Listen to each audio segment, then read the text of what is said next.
A lot of people know Father Greg Boyle, do you? You know him? He's an Irish-American Catholic priest who went to East LA and thought he could save gang members.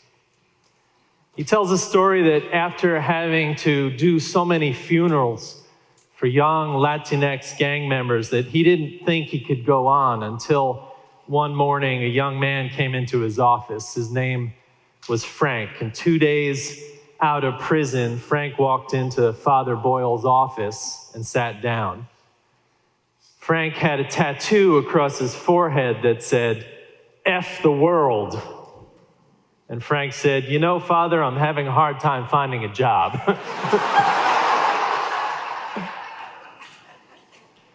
Father Boyle helped Frank remove his tattoos.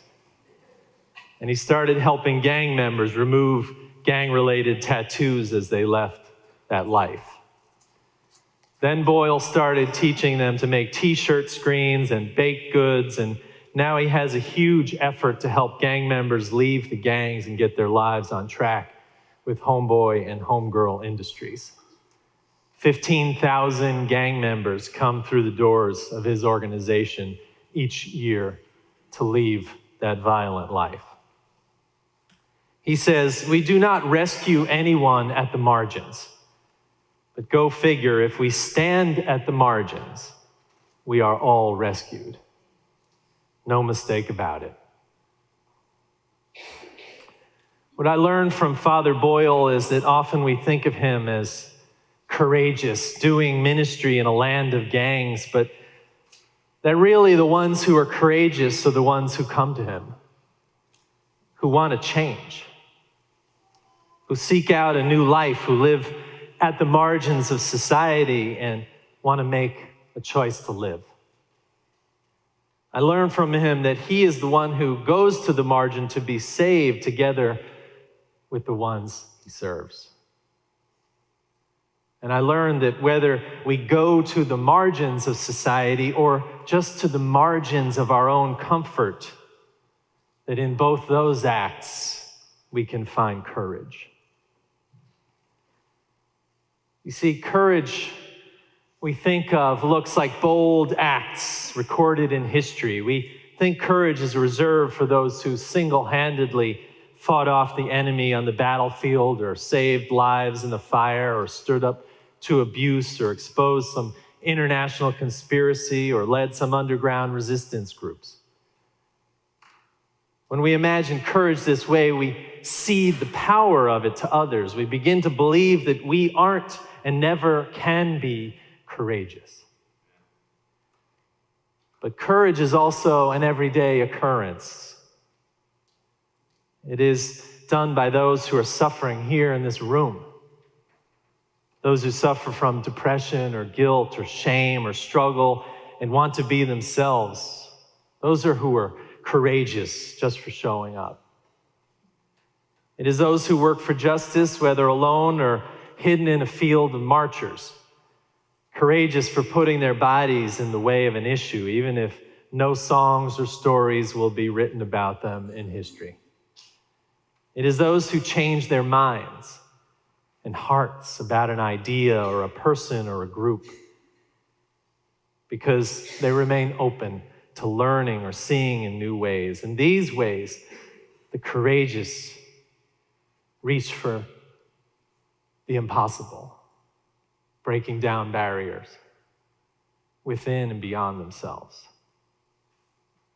I once had a white member of my church come to me and tell me that he could never talk to a black man he worked with in his office. He felt an imposed barrier there because every time he saw the man, he remembered the sound of the school buses rolling up to the front of his school in the first weeks of integration after Brown versus Board of Education. He remembered lining up, the feeling surging in him as he joined the crowd in chanting the N-word as the kids bust into his school. He remembered the feeling of the spit leaving his mouth as it hurled hatred toward the new black students. He remembered he did it because everyone did it. He knew now, looking back, that that was wrong, a stupid, evil thing to do. But the memory of those acts meant that he never once stepped toward anyone of color in his life to know who they were, to come to understand their perspective. He said to me, "I am afraid that I will make a mistake, say the wrong thing, or worse, be seen for who I am, unfinished, as it were." We sat in silence a long time, and I said, maybe you just started uncovering who you are by telling me this story. Maybe it'll be easier to tell someone else. Maybe that man needs to hear it because maybe he was on one of those buses, has his own perspective that is valid and painful. Maybe you aren't the victim here except of your own making. Maybe through the desire to change all this, there is courage within you. Months went by. I didn't hear anything from this church member until one day he stopped at my door and asked to talk, and he told me a story. He told me how he had talked about the buses with his sister, who was also there, and how they shared the pain of being part of the conformity it took to hurl such hatred at those fellow students.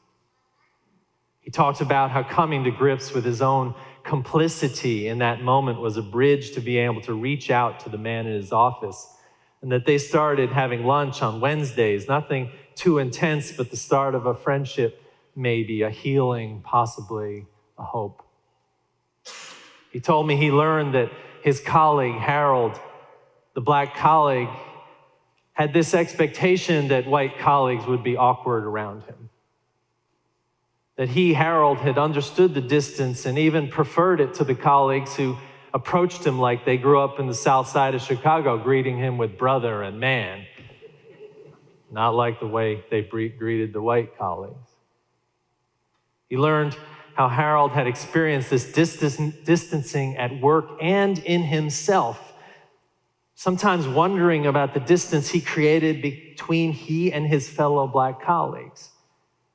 He learned things like how genealogy meant a very different thing to Harold, and how many times Harold had been questioned by security at the doors of the office before they got to know him. And he began to learn the tragedy of how racial identity has forged its place in our society and our misguided perceptions of each other.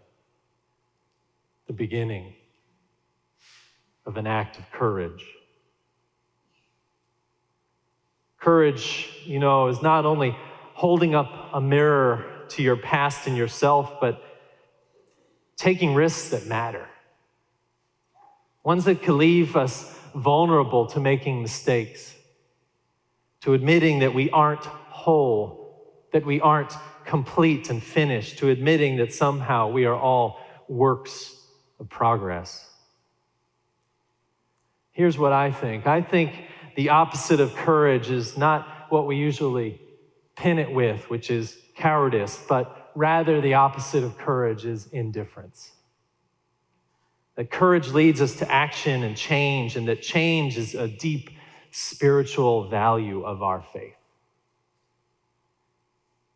These are the themes we're going to explore this year in our lives of courage. Not all stories about significant people taking significant risks. Some of our own explorations. Some about what we need to live courageously.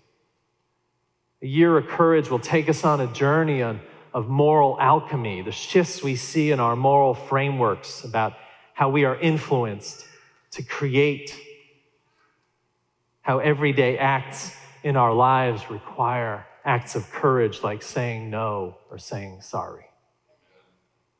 In this exploration of courage, I hope we will learn once again that spiritual value, that we are members of a human family, that we can heal and be restored in small and great ways.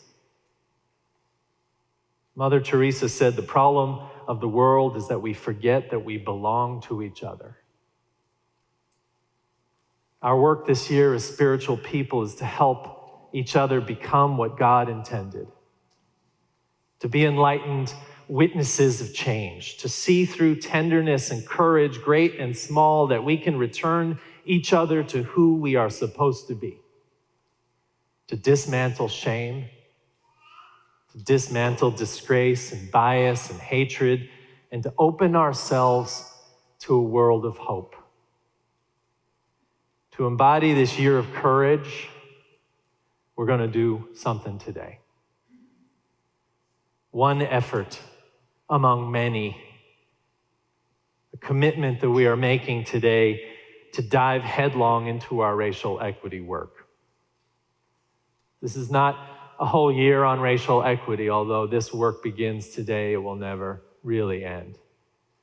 This is an embodiment of what it means to be a courageous congregation.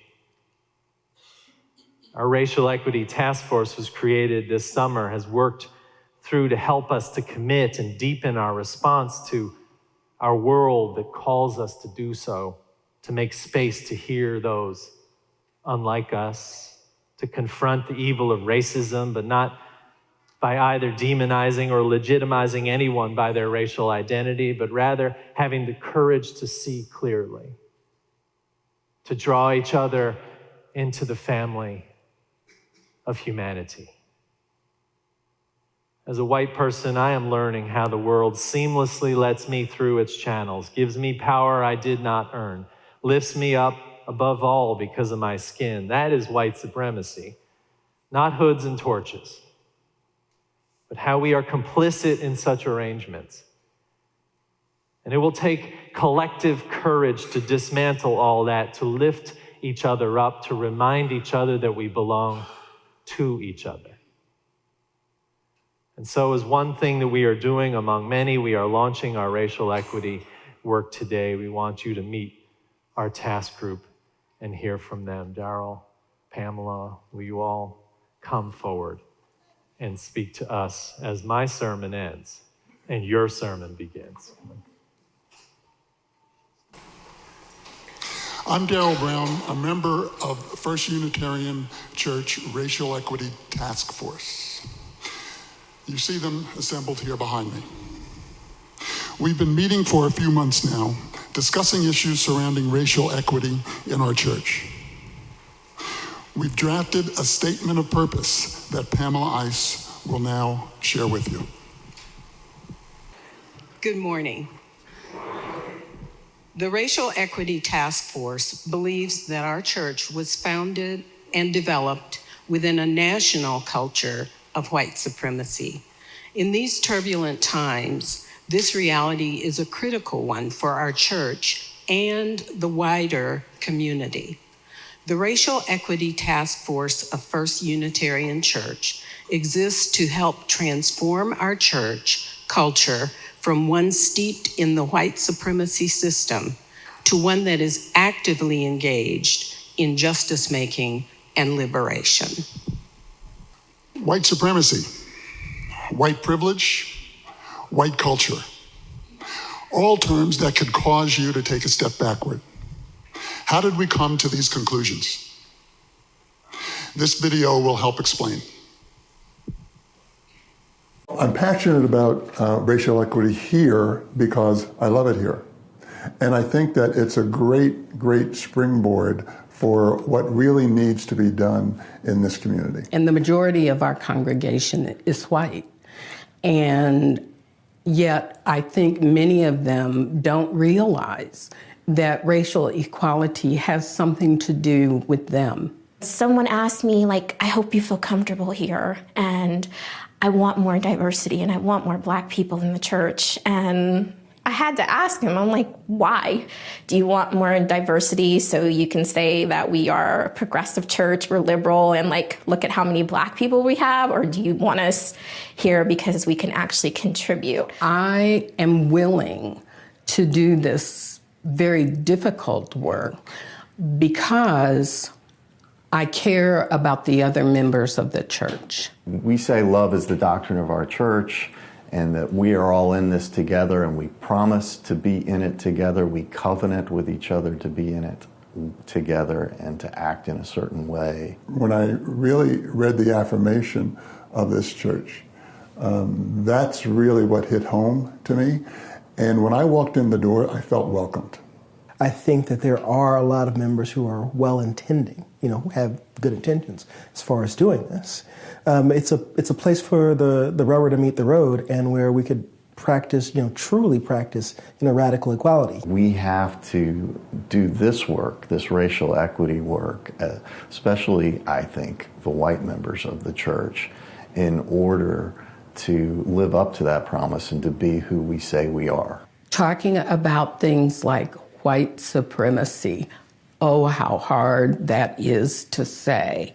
I think they need to be able to talk about that, to know that that's the kind of world that we live in. To the extent that there is a difference between who we say we are and who we are around issues of racial justice, I want to be a part of bridging that gap.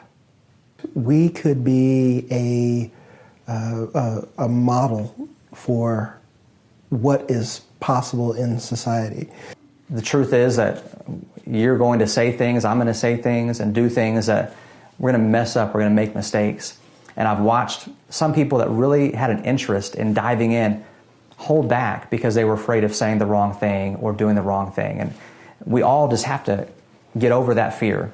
What I think I'm asking for is, for you to be authentic, and for you to accept that we can be authentic, and to understand that, the perfect solution isn't going to come, but that we can start working on this now. The work is hard and it's uncomfortable, but if my son can show up and be uncomfortable, if I sometimes can show up and be uncomfortable for a little while, everyone else can afford to do the work and be uncomfortable, because I think the results will be amazing and it'll be totally worth it to be like that place where people like me can go and feel comfortable and welcome and not have to worry about being tokenized or feeling like we're tokenized.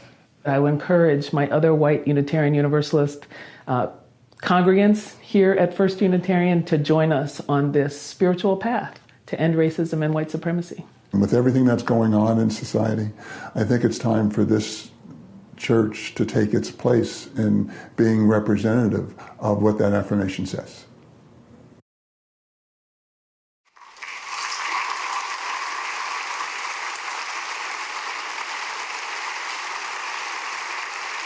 Thank you. So we want you to take a bold and courageous step forward and lean into your discomfort. Be curious. Know that it's okay to say, I don't know how to have these conversations. Let's commit to learning how to have them together. As a result of the task force work, we have developed the First Unitarian Church of Dallas's Racial Equity Pledge, which is printed on the back of your order of service. We invite you to take this pledge and take it in and join us in this year of moving forward with courage. We hope that it resonates with you and that you are willing to sign it in Channing Hall after today's service or after a service in the near future. Our goal is to get 500 signatures, and we hope that yours will be one of them. In the future, we will offer workshops designed to help us all move toward our goal of racial equity at First Unitarian Church. Thank you.